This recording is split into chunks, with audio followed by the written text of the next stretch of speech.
Por inexplicável sincronismo de duas das mais importantes descobertas arqueológicas, os textos bíblicos ocorreram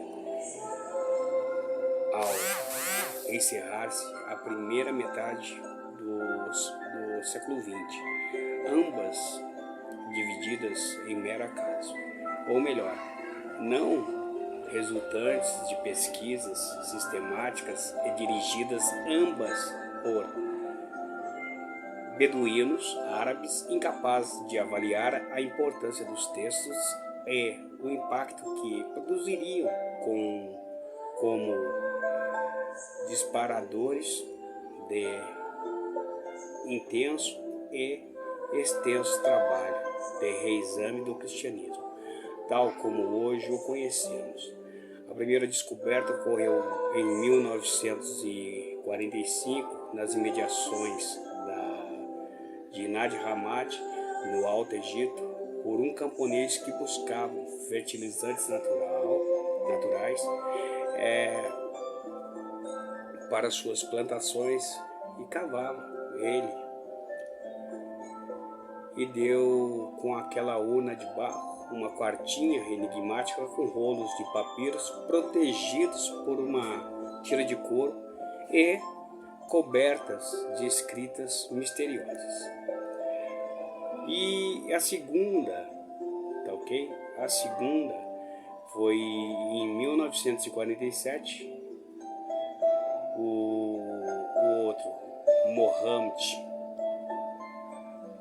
Haddad, o Chacal, encontrou rolos semelhantes numa urna ou numa caverna nas imediações do Mar Morto, na Judéia, conhecidos esses como os manuscritos do Mar Morto.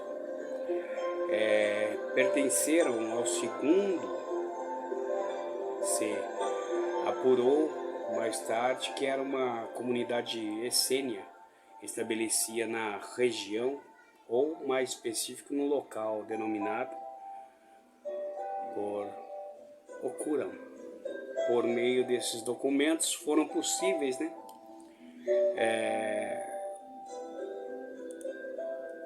constituíram com relatividade e segurança as crenças e rituais e hábitos e costumes.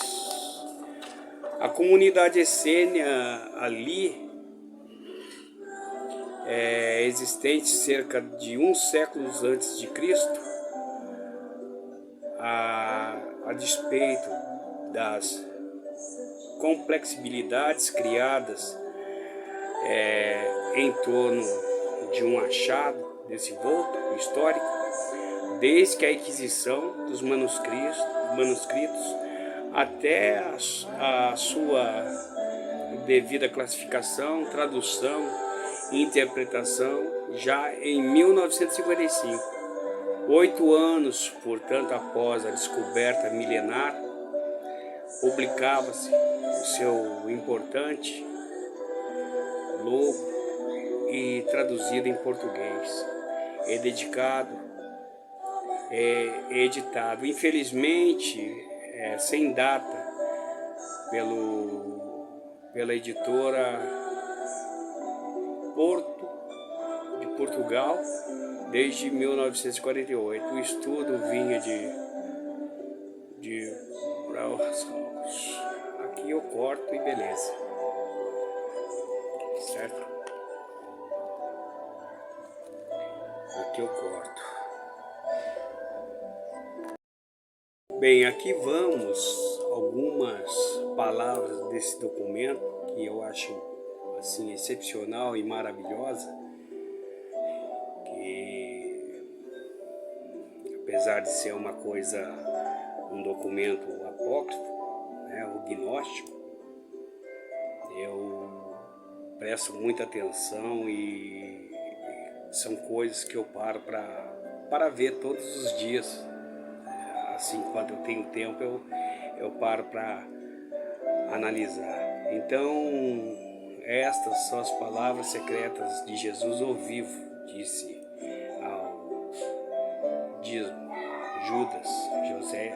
Tomé escreveu, né? Então,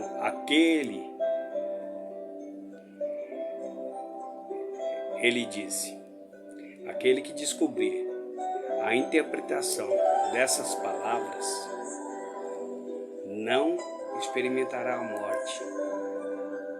Olha que coisa fascinante. E Jesus disse, aquele que procura, não cesse de procurar, até quando o encontrar, e quando o encontrar, ficará perturbado. E, ao se perturbar-se, ficará maravilhado e reinará sobre o todo. Assim, na minha convicção, o Eterno habita em cada ser, em cada pessoa, em cada criatura. Para mim o Eterno está no lar, o Eterno está na vida, nas flores, nos animais, ou seja, em tudo que existe. Aonde a vida, ali tem Deus. Entendeu? É uma visão assim particular. E o mais interessante dessas palavras, que quando a gente começa a pensar sobre elas, faz com que a gente comece a olhar mais para si, né? Entendemos que nós temos algo de divino, temos uma luz, uma centelha divina que ela não foi assim conturbada, entendeu? E a coisa mais interessante é que as palavras de Jesus, elas mexem assim com a alma do ser. Olha isso, né? Jesus disse, se aqueles que os guiam lhe disserem, eis que o reino está nos céus, então as aves dos céus lhe perceberão. Se lhe disserem que ele está no mar, então os peixes